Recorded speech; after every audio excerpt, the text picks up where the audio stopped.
अस्सलाम वालेकुम जी। आज हम जिस चीज़ के बारे में बात करेंगे वो इंट्रोडक्शन टू मैनेजमेंट का एक बहुत ज़्यादा इम्पोर्टेंट चैप्टर है और इसको ग्लोबलाइजेशन एंड द मैनेजर के पॉइंट ऑफ व्यू से आज हमने देखना है। अगर बड़ी सिंपल सी बात करता जाऊँ, आपने अभी तक जो प्रीवियस हमारे सेशन हुए या लेक्चर्स हुए उसके अंदर हमने सबसे पहले तो देखा कि मैनेजमेंट है क्या, मैनेजमेंट के अंदर एक मैनेजर का क्या रोल होता है और मैनेजर रोल को किस तरह से आप बेटर से बेस्ट कर सकते हो, उसको कौन कौन सी क्वालिटीज़ का ज़रूरत होती है या कौन कौन सी उसकी क्वालिटीज़ होती हैं। अब उसके बाद हमने नेक्स्ट जो बात की उसके अंदर हमने तमाम की तमाम जो सी चीज़ें थी वो देखी कि मैनेजमेंट का इन्वायरमेंट के साथ क्या तल्लक है, आपका इंटरनल इन्वायरमेंट क्या है, आपका एक्सटर्नल इन्वायरमेंट क्या है। अब एक बहुत मेजर इशू और बहुत इम्पोर्टेंट इशू के ऊपर आज हमने डिस्कशन करनी है, या आज का जो लेक्चर है वो ग्लोबलाइजेशन के बारे में। अ, जितनी ज़्यादा हमारी जो सी वो क्या कहते हैं ट्रेड और हमारी जो उनसे बिजनेस एक्टिविटीज़ हैं वो जितनी ज़्यादा वास्ट होती जा रही है और उसके साथ साथ हमारे जितने भी वो क्या कहते हैं बिजनेस एक्टिविटीज़ हैं वो भी एक कंट्री से निकल कर कभी दूसरी कंट्री में, दूसरी से तीसरी कंट्री में जाती जा रही हैं और कई तरह की मल्टीनेशनल्स हैं जो कि पूरी दुनिया में अपने बिजनेस जो उनसे वो इनहेंस कर रही हैं। आपका यूनिलीवर उसका बिग नेम है, जैसे कि वो पूरी दुनिया में इस वक्त अपनी तमाम की तमाम ग्रोसरी और कॉस्मेटिक्स वगैरह और जितने भी फैशन प्रोडक्ट्स हैं वो भी बना रहा है वो। इसके अलावा वो जितने भी वो क्या कहते हैं ऑयल वगैरह बना रहा है, आपके जो उनसे हैं वो शैम्पू उसने बनाए हुए हैं, हेड एंड शोल्डर वगैरह, प्रॉक्टर एंड गैम्बल की। यूनिलीवर और प्रॉक्टर एंड गैम्बल ये दोनों एक दूसरे के कंपटीशन में आते हैं, जो इस वक्त पूरी दुनिया के अंदर काम कर रहे हैं और पूरी दुनिया के अंदर जो है वो अपनी एक्टिविटीज को इन्वॉल्व किया हुआ है इन्होंने। अब ये जो ग्लोबलाइजेशन है ये दुनिया एक ग्लोबल विलेज की तरह हो गई है। आप दुनिया के किसी भी कोने में बैठे हुए अपनी पूरी दुनिया के साथ कनेक्टेड हैं through internet, through multi media, through वो क्या कहते हैं कम्युनिकेशन सोर्सेज। तो ये तमाम की तमाम चीज़ें जो सी हैं ना सिर्फ आपकी अपनी ज़ाती कम्युनिकेशन के ऊपर असरअंदाज होती हैं बल्कि आपके बिजनेस के ऊपर भी इफेक्ट होती हैं। तो ग्लोबलाइजेशन अगर बड़ी सिंपल सी बात करता जाऊं तो पूरी दुनिया में किस तरह से बिजनेस इनहेंस हो रहा है रैपिडली, और उसके साथ मैनेजर के लिए कौन कौन से टास्क हैं और किस तरह से वो उनको परफॉर्म कर रहे हैं या किस तरह से वो उनको देख रहे हैं, ये तमाम की तमाम चीज़ों को देखना ये बिजनेस में मैनेजर का काम होता है। तो आज की जो डिस्कशन है वो हमारी बेसिकली वेरी वेरी इंपॉर्टेंट होगी इस इशू से रिलेटेड कि अगर पूरी दुनिया में ग्लोबलाइजेशन हो रही है या पूरी दुनिया में आप बिजनेस को चला रहे हैं या परफॉर्म कर रहे हैं तो बिजनेस जो है वो पूरी दुनिया में कहाँ कहाँ पे इन्वॉल्व हो रहा है और उस बिजनेस को किस तरह से मैनेजर मैनेज कर रहे हैं। तो सबसे पहले ये अगर बड़ी बात करता जाऊँ ग्लोबलाइजेशन होती क्या है, तो उसके अंदर अगर बड़ी सिंपल सी बात करता जाऊँ तो ग्लोबलाइजेशन वो कहता है जी the process by which business or other organization develop international influence and start operating on an international scale। आपका एक ऐसा तरीकाकार, एक ऐसा स्टेप जिसके अंदर आपकी पूरी की पूरी ऑर्गेनाइजेशन, पूरे का पूरा बिजनेस, पूरे का पूरा फर्म, पूरी का पूरा एंटरप्रेन्योरशिप इस लेवल के ऊपर आ जाती है कि वो इतना कुछ ज्यादा डेवलप हो जाती है कि उसको तमाम का तमाम अपना बिजनेस जो है वो एक मुल्क के स्केल से निकाल कर बाहर चले जाना, और इस चीज को हम ग्लोबलाइजेशन कहते हैं। ग्लोबलाइजेशन अगर मैं बड़ी सिंपल सी अगर इसकी एक और एग्जांपल दे सकूं तो इसको इंटरनेशनल ट्रेड भी कहा जा सकता है। Trade, buying and selling of goods and services with in the country और आउटसाइड द कंट्री। अगर आप चीजों की खरीदो फरोख्त करते हो मुल्क के अंदर तो वो भी आपकी जो सी है वो ट्रेड कहलाती है, और अगर वो मुल्क से बाहर चले जाते हो तो वो इंटरनेशनल ट्रेड कहलाती है। और जब इंटरनेशनल ट्रेड आती है तो याद रखिएगा इंटरनेशनल ट्रेड का ताल्लुक डायरेक्टली बिजनेस में इस चीज से है कि हमारा किस चीज पर कॉम्पिटेंसी है, इस चीज पर हमारी जो सी वो ग्रिप है और किस चीज को हम जो है वो लोगों के साथ एक्सचेंज कर सकते हैं। मिसाल के तौर पर पाकिस्तान एक एग्रीकल्चरल कंट्री, क्योंकि यहाँ पे एग्रीकल्चर के लिए एटमॉस्फेयर बहुत ज्यादा सूटेबल है। मिसाल के तौर पर अगर मैं बात करता जाऊँ तो पाकिस्तान जो है एक एग्रीकल्चर कंट्री है। एग्रीकल्चर इसलिए है क्योंकि यहाँ पे हर सीजन के अंदर आपकी जो सी फर्टिलिटी है ऑफ लैंड वो भी बहुत ज्यादा है, और हमारी जो सी स्पोर्टिंग जो सी है वो रेनफॉल भी बहुत ज्यादा है, और हमारी जो सी सोल है वो भी बहुत अच्छी है। इसलिए यहाँ पे एग्रीकल्चर बहुत ज्यादा होता है। हम एग्रीकल्चरल प्रोडक्ट जैसे कि व्हीट है, शुगर केन है, राइस है, ये सारा कुछ बनाकर दूसरे मुल्कों को बेचकर अपनी जरूरत की चीजें वहां से खरीद सकते हैं। तो इसका मतलब है कि globalization is a process in which business starts to make its production from one country to another country. वो एक मुल्क से निकलकर किसी दूसरे मुल्क में चला जाता है।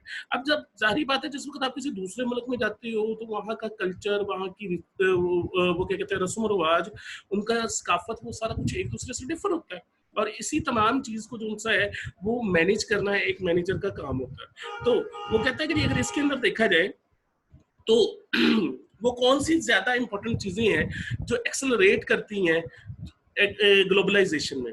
वो कहता है कि मेन रीजन इसके क्या है कि जब आप ग्लोबलाइजेशन की तरफ मूव करते हो या मूव करने की कोशिश करते हो तो कौन सी चीज आती है। तो वो कहते हैं मेन रीजन है the spread of market based economic system.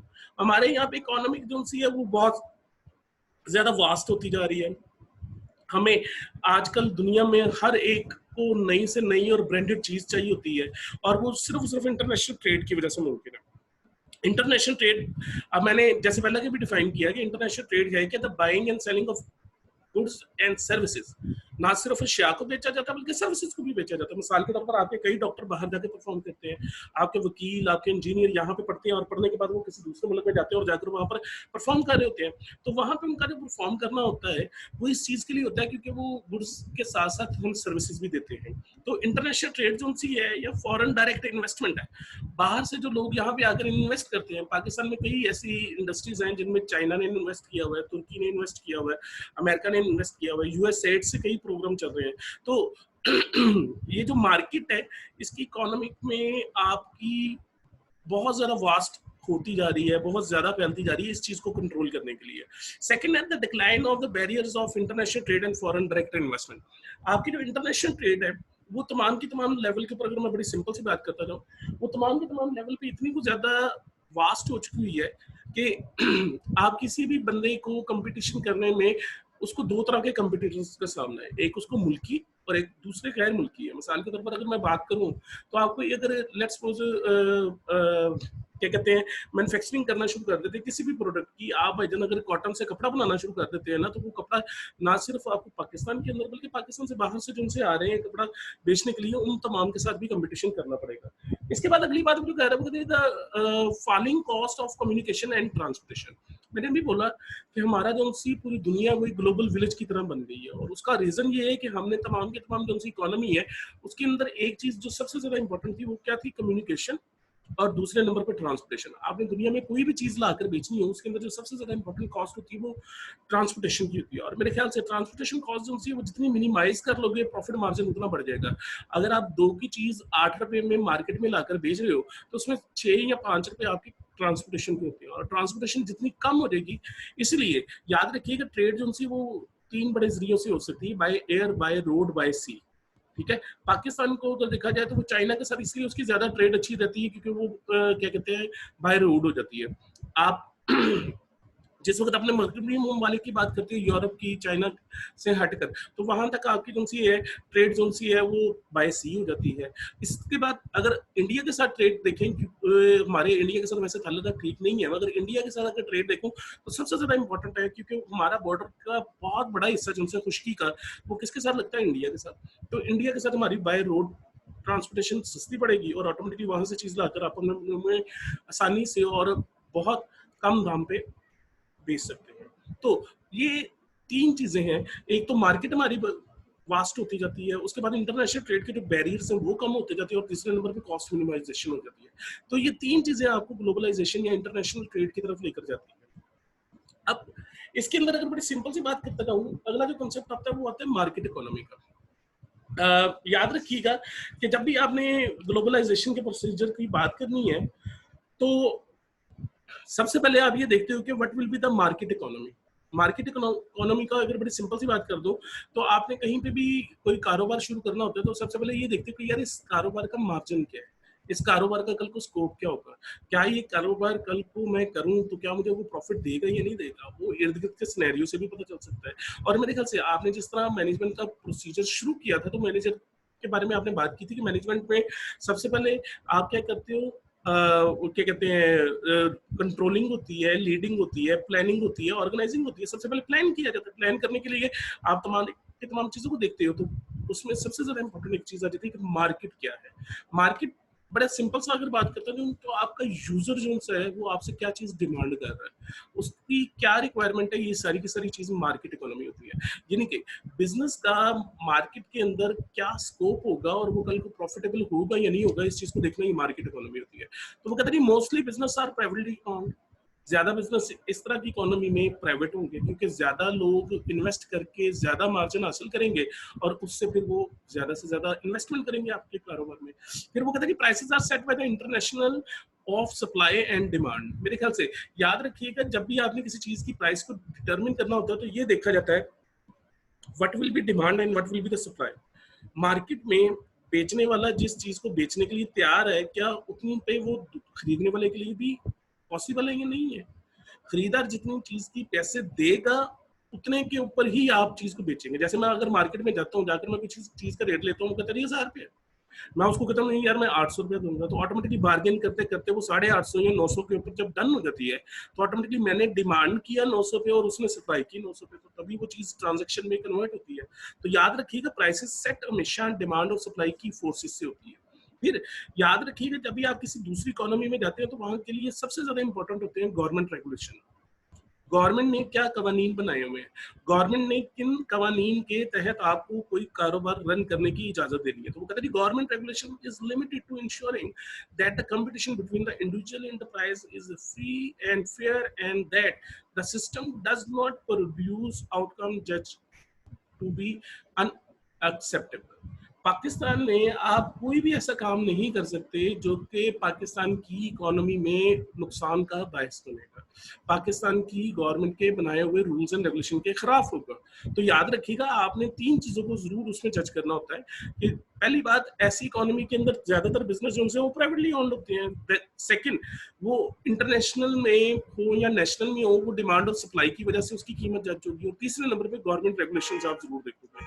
इसके बाद दूसरी तरह की इकोनॉमी है जिसको सोशलिस्टिक इकोनॉमी कहा जाता है। अच्छा याद रखिएगा सोशलिस्टिक कहते हैं जिसमें मिक्सचर हो बिजनेस का, कुछ आपका इंडस्ट्रीज प्राइवेटाइज रन कर रही हो और कुछ आपकी गवर्नमेंट के पास हो, कुछ सोसाइटी के जो मेन पिलर है वो गवर्नमेंट है। तो वो कहते हैं mostly business are owned by the state.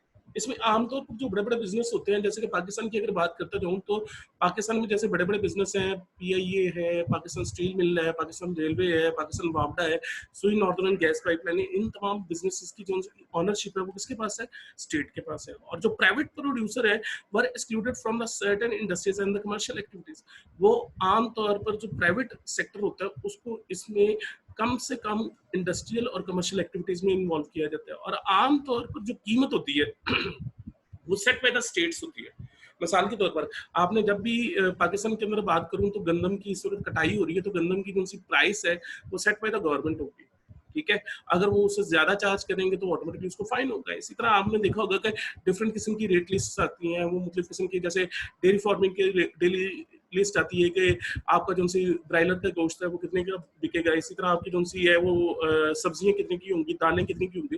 तो prices set by the state होती है और state planner decided what was produce where, कि वो तमाम की तमाम एक्टिविटीज को कंट्रोल कौन करती है, गवर्नमेंट करती है। स्टेट का मतलब यहाँ पे गवर्नमेंट है। गवर्नमेंट क्या करेगी, ये डिसाइड करेगी कि कौन सी चीज पैदा होगी, कहाँ पे पैदा होगी, कितनी मिकदार में पैदा होगी और कौन पैदा करेगा। ये सारी चीजों को डिसाइड करना जिनसे किसके हाथ में होगा, गवर्नमेंट के हाथ में होगा। तो ऐसी इकोनॉमी को जिसमें ये मेन बिजनेस जो उनसे है वो ओनरशिप किसके पास होगी, स्टेट के पास, गवर्नमेंट के पास, उसको हम क्या कहते हैं, सोशलिस्टिक इकोनॉमी। और जिसमें तमाम का तमाम बिजनेस जो है वो प्राइवेट सेक्टर के पास होगा, उसको हम कहते हैं क्या कहते हैं, मार्केट इकोनॉमी। देन आगे वो कहते हैं जी कि याद रखिएगा अगर आपने बाहर से आने वाले लोगों को अपने मुल्क में आकर प्रोड्यूस करने से और अपनी लोकल इंडस्ट्री को प्रोटेक्ट करने के लिए कुछ बैरियर्स लगाने हैं, जैसे कि पाकिस्तान है, पाकिस्तान में अगर लेट्स सपोज सुजुकी है वो पाकिस्तान में बन रही है, आप बाहर से आने वाले जो उनसे हैं वो BMW है, रोड्स राइड्स है, या फिर फरारे है, या फिर आपकी हुंडई है, ये तमाम की तमाम वो हैं जो बाहर से आप इम्पोर्ट करते हो। तो इस तरह की तमाम इम्पोर्ट्स को जिस वक्त पाकिस्तान में लेकर आओगे तो जो लोकल प्रोड्यूसर है उसको इसके साइड इफेक्ट से बचाने के लिए आपको डिफरेंट किस्म के बैरियर्स लगाने पड़ते हैं, डिफरेंट किस्म की वो क्या कहते हैं इन्वेस्टमेंट के ऊपर अपनी इन्वेस्टमेंट को प्रमोट करने के लिए, ग्लोबलाइजेशन के साइड इफेक्ट से बचाने के लिए, क्योंकि जाहिर बात है एक चीज आपकी मार्केट में बन रही है 10 रुपए की और बाहर से जो चीज आ रही है वो आ रही है यहाँ पे 4 रुपए में, तो ऑटोमेटिकली यहाँ का प्रोड्यूसर तो कभी भी उसको कम्पीट नहीं कर सकेगा, क्योंकि उसने तो यहाँ पे वो चीज 6 रुपए के मार्जिन के साथ लॉस में तो नहीं ना बेच सकता। तो ऑटोमेटिकली आपको कुछ उस पर टैक्सेस ऐसे लगाने पड़ते हैं, कुछ ऐसी इन्वेस्टमेंट के ऊपर चेक एंड बैलेंस रखना पड़ता है ताकि आपकी जो सी ट्रेड और इन्वेस्टमेंट को यहाँ पे कंट्रोल किया जा सके। उसमें सबसे पहले क्या है कि टैरिफ, इसको टैरिफ को टैक्स भी कहा जा सकता है। बाहर से आने वाली चीज के ऊपर जब टैक्स लगाया जाता है तो वो 10 की चीज जो सी अगर 5 रुपए टैक्स लगा दो 15 की हो जाएगी ऑटोमेटिकली। आपके अपने लोकल मुल्क की जो सी चीज है वो भी 15 की है, बाहर से आने वाली 15 की है, तो ऑटोमेटिकली फिर कंपटीशन क्रिएट हो जाता है। मगर अगर आप बाहर वाली चीज के ऊपर जो है वो कम से कम टैक्स लगाओगे तो कभी भी वो चीज जो सी सही तरीके से इम्पोर्ट नहीं हो सकती। तो एक बैरियर ये हो सकता है। सेकंड है जी फॉरेन डायरेक्ट इन्वेस्टमेंट है। बहरहाल इस चीज को ये कह सकते हैं कि एक नेशन का दूसरी नेशन में आके डायरेक्टली इन्वेस्ट करना, इसको फॉरेन डायरेक्ट इन्वेस्टमेंट कहा जाता है। मिसाल के तौर पर अगर बड़ी सिंपल सी बात करूं, पाकिस्तान के कई ऐसे प्रोजेक्ट है जो कि डायरेक्टली इन्वेस्टेड बाय द तुर्की है, ठीक है।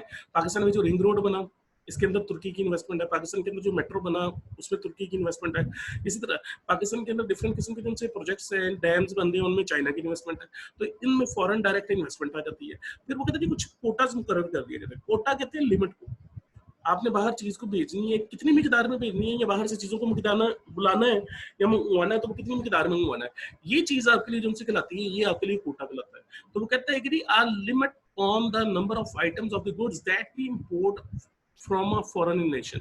अगर आप लिमिट लगा दो ना कि मैंने बाहर से जो चीज मंगवानी है वो सिर्फ 10 मंगवा सकता हूँ, 10 से ज्यादा नहीं मंगवा सकता, 20 मंगवा सकता हूँ, 20 से ज्यादा नहीं मंगवा सकता, तो ऑटोमेटिकली आपके पास अगर यहाँ पे 100 यूजर हैं तो 20 चीजें बाहर से आएंगी तो 80 यहाँ पे ऑटोमेटिकली आपको प्रोड्यूस करनी पड़ेंगी। अगर आप उसके ऊपर कोटा ना लगाओ, लिमिट ना लगाओ, तो वो ऑटोमेटिकली लिमिट लेस हो जाएगा। देन मुझे बात करें वो रीजनल ट्रेड एग्रीमेंट्स हैं, फिर आपको रीजन वाइज ट्रेड एग्रीमेंट करने पड़ते हैं। जैसे पाकिस्तान का अफगानिस्तान के साथ एग्रीमेंट हो जाए, पाकिस्तान का चाइना के साथ एग्रीमेंट हो जाए कि भाई हम आपसे ही चीज खरीदेंगे और आपके ऊपर हम टैक्स नहीं लगाएंगे, आप हम पे ना टैक्स लगाना। तो इस तरह का बिटवीन टू नेशन भी हो सकता है। अगर ये बैरियर्स को खत्म कर दूं तो ऑटोमेटिकली आपकी ग्लोबलाइजेशन बहुत ज्यादा और बड़े अच्छे तरीके से हो सकती है। देन अगली बात मुझे कवर करनी है communication and the transportation cost. याद रखिएगा आपकी जो कम्युनिकेशन कॉस्ट आ जाती है जिसमें आप किसी दूसरे मुल्क के साथ सॉरी आप किसी दूसरे मुल्क के साथ जो है वो अपनी इन्फो को शेयर कर रहे होते हो, उसमें दो तरह की कॉस्ट आ जाती है। एक कॉस्ट आ जाती है जिसको हम क्या कहते हैं कम्युनिकेशन कॉस्ट कहते हैं। कम्युनिकेशन क्या है? The conveying of message from one person to another person, from one nation to another nation, from one business to another business. इसको हम क्या नाम देते हैं? कम्युनिकेशन का नाम देते हैं। और ऑटोमेटिकली ट्रांसपोर्टेशन कॉस्ट है, इसमें सैटेलाइट भी आ जाती है, आपकी वायरलेस टेक्नोलॉजी आ जाती है जिसमें 4G 3G ऑटोमेटिकली जितने पैकेजेस आप लगाते हैं उनके ऊपर पैसे खर्च होते हैं, उनके ऊपर कम्युनिकेशन का आता है। और ऑटोमेटिकली पहले वो क्या कहते हैं डायल ट्यून आया करती थी आपके पास जो वो डिफरेंट किस्म के, अब फाइबर ऑप्टिकल है, उनके जरिए आपको जारी बात है उनको तारों को बिछाने का, उनके जरिए एक दूसरी जगह पे मैसेज पहुंचाने का काफी ज्यादा खर्चा होता है। और इंटरनेट ऑटोमेटिकली जारी बात है कम्युनिकेशन का इसका सबसे बड़ा जरिया जो है वो इंटरनेट है। तो इंटरनेट के जरिए जिस वक्त आप अपना मैसेज किसी दूसरे तक पहुंचाते हो तो ऑटोमेटिकली उसके ऊपर भी आपका खर्च आता है। अभी फर्स्ट सेशन के लिए इस लेक्चर का इतना ही थी। इसके बाद इंशाल्लाह अभी नेक्स्ट वीडियो के अंदर नेक्स्ट बात करते हैं।